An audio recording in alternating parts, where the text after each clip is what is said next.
Please welcome the FIFA President Joseph Blatter.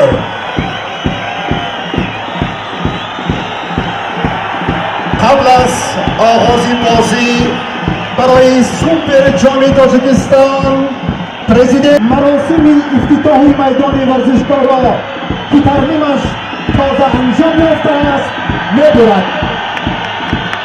The FIFA President Blatter will cut the ribbon before the opening of the match for Super Cup of Tajikistan.